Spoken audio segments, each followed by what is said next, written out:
코딩을 전혀 몰라도 그냥 말만 하면 AI 앱을 뚝딱 만들어준다? 와, 이게 말이 되나 싶으시죠?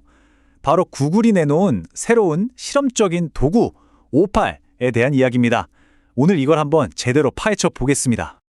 자, 그래서 오늘은 먼저 이 바이브 코딩이라는 게 대체 뭔지부터 알아볼 거고요. 그 다음엔 오팔이 실제로 어떻게 돌아가는지 그 작동 방식을 살펴볼 겁니다.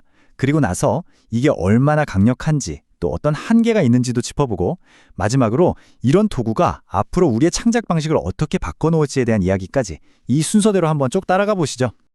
네, 그럼 바로 첫 번째 이야기부터 시작해 볼게요. 오팔이 꿈꾸는 세상, 그게 대체 뭘까요? 여러분, 한번 상상해 보세요. 머릿속에 이런 앱 있으면 진짜 좋겠다는 아이디어가 떠올랐는데 그걸 그냥 말로 술술 설명했더니 앱이 뚝딱 만들어지는 거예요. 복잡한 코드 같은 거 하나도 없이요. 바로 이 상상이 오팔의 시작점입니다. 이런 방식을 바로 바이브 코딩이라고 부릅니다. 뭐랄까, 코드를 짜는 게 아니라 그냥 이런 느낌으로 만들어줘 하고 분위기, 즉 바이브를 전달하면 AI가 알아서 해주는 거죠. 그리고 구글 오팔은 바로 이 바이브 코딩의 세계로 우리를 안내하는 가장 친절한 가이드라고 할 수 있겠습니다. 이게 진짜 중요한 포인트인데요. 오팔은 코딩 고수들을 위한 툴이 아니에요. 오히려 코딩은 전혀 모르지만 예를 들어 마케팅이나 인사관리 혹은 우리 가게 운영에 뭐가 필요한지 그 문제를 누구보다 잘 아는 사람들, 바로 우리 같은 평범한 사람들을 위한 겁니다.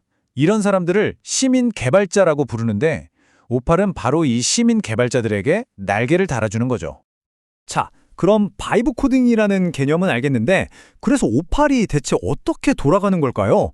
아이디어가 앱으로 바뀌는 그 과정을 지금부터 한번 뜯어보겠습니다. 이 과정이요? 진짜 놀랄 만큼 간단해요. 딱 3단계면 끝입니다. 먼저 내가 뭘 만들고 싶은지 그냥 말로 설명해요.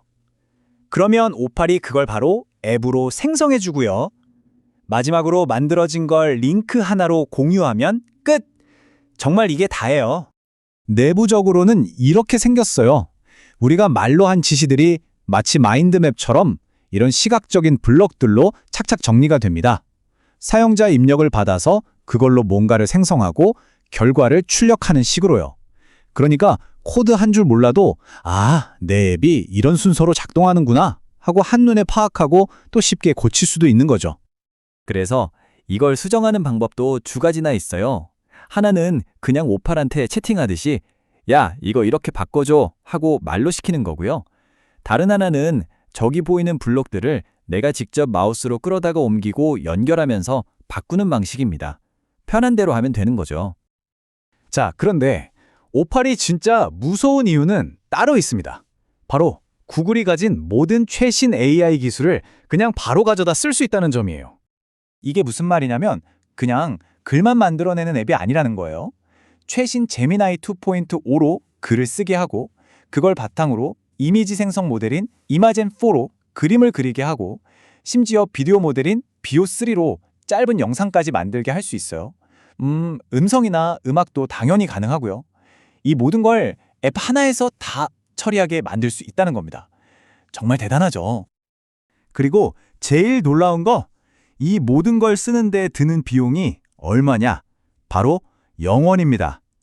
지금은 베타 기간이라 API 사용료나 서버 비용 같은 게 전혀 없어요. 그러니까 정말 아무런 부담 없이 내 아이디어를 마음껏 실험해 볼 수 있는 그야말로 꿈의 AI 샌드박스인 셈이죠. 자, 그런데 이렇게 좋기만 한 얘기만 들으면 좀 불안하죠? 맞습니다. 이제부터는 오팔의 한계, 그러니까 이걸로 할 수 있는 것과 할 수 없는 것을 명확하게 구분해 봐야 합니다.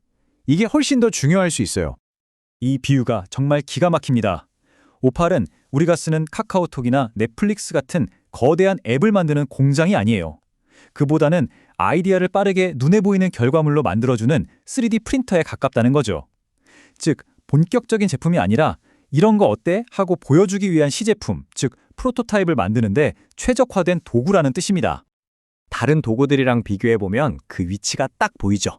마이크로소프트 파워앱스처럼 기업의 핵심 업무를 다루거나 리플릿이나 커서처럼 전문 개발자들이 쓰는 도구들과는 결이 완전 달라요.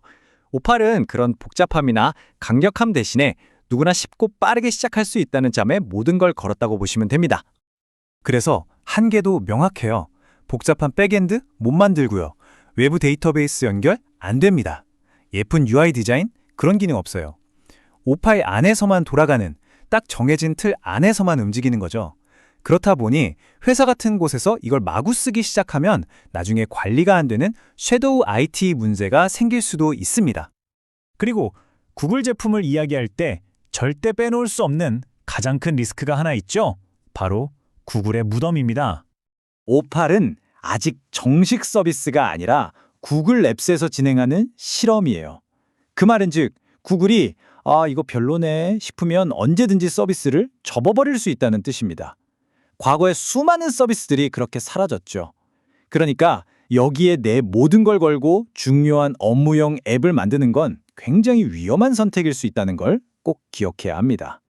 자, 그럼 이런 한계점들에도 불구하고 오발의 등장이 우리에게 시사하는 바는 뭘까요? 좀 더 큰 그림에서 한번 생각해보죠.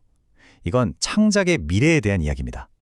이건 창작의 민주화라고 할 수 있어요. 이전에는 뭔가 필요한 게 있으면 무조건 IT 부서에 요청하고 허염없이 기다려야 했잖아요. 이제는 현장에서 문제를 가장 잘하는 전문가가 답답해, 내가 만들고 말지 하고 직접 간단한 툴을 만들 수 있게 되는 거예요. 이게 바로 시민 개발자의 힘이죠. 그리고 이런 흐름은 그냥 잠깐의 유행이 아닙니다. 가트너 자료를 보면 이런 노코드, 로우코드 시장이 매년 20% 넘게 성장하고 있어요. 이건 정말 엄청난 속도거든요. 그리고 이 성장을 이끄는 건 전문 개발자가 아니라 바로 우리 같은 일반 사용자들이라는 거죠. 이제 세상이 바뀌고 있는 거예요. 어떻게 만들까 하는 기술적인 고민은 점점 AI의 몫이 되고 있어요. 그럼 우리 인간에게는 무엇이 중요해질까요? 바로 무엇을 만들까, 그리고 왜 만들어야 할까를 정확하게 정의하는 능력이죠. 애매모호하게 말하는 게 아니라 AI가 딱 알아들을 수 있게 명확하게 소통하고 전체 그림을 볼 줄 아는 시스템적 사고, 그리고 AI가 내놓은 결과가 괜찮은지 비판적으로 판단하는 능력, 이런 것들이 새로운 핵심 역량이 되는 겁니다. 결론적으로 오팔 같은 도구들은요, 단순히 앱을 만드는 방법을 바꾸는 게 아닙니다. 앱을 만드는 사람의 정의를 바꾸고 있는 거죠. 이제 기술은 더 이상 장벽이 아니에요. 중요한 건 여러분의 머릿속에 있는 아이디어, 바로 그것뿐입니다. 자, 그렇다면 이제 여러분께 이 질문을 던지면서 마무리하겠습니다. 코딩이라는 기술 장벽이 완전히 사라진다면 여러분은 무엇을 만들어 보시겠습니까?